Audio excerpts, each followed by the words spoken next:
म्हणजे गव्हर्नमेंटने देखील मध्ये एक सूचना जारी केल्या होत्या की विवाह संस्थांमधून लग्न जुळवताना तुम्ही सावध राहा म्हणून. अशा वेळी तुम्ही काय काळजी घेता?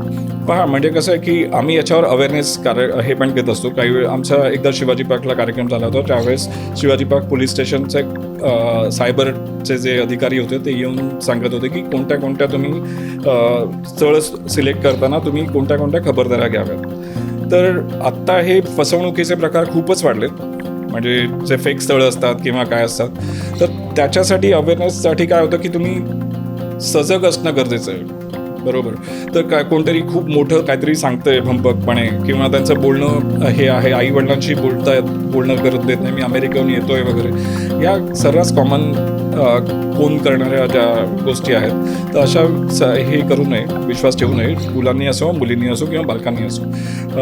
ऑनलाईन जितका व्यवहार जसं तुम्ही पेमेंट करताना कितक्या खबरदारी घेतात, तर हा तर लग्नाचा विषय आहे. तर यावेळेस तुम्ही कन्फर्म झाल्याशिवाय पुढे जाऊच नका. आणि किती गोड कोणी बोलत असेल तरी त्याच्यावर बळी पडू नका. आमच्या संस्थेत सुदैवाने असे प्रकार होत नाहीत, कारण का आमच्याकडे सांगोसांगी किंवा रेफरल मंडळी येतात, ती विश्वासार्ह असतात. परंतु मोठ्या ज्या वेबसाईट्स आहेत की त्यांचे लग्न जुळवणे हा कॉर्पोरेट त्यांचा व्यवसाय आहे, बिझनेस आहे, त्यामध्ये ते होऊन जातं. संपूर्ण व्हिडिओ पाहण्यासाठी ओनली माने न्यूज चॅनलला जरूर भेट द्या.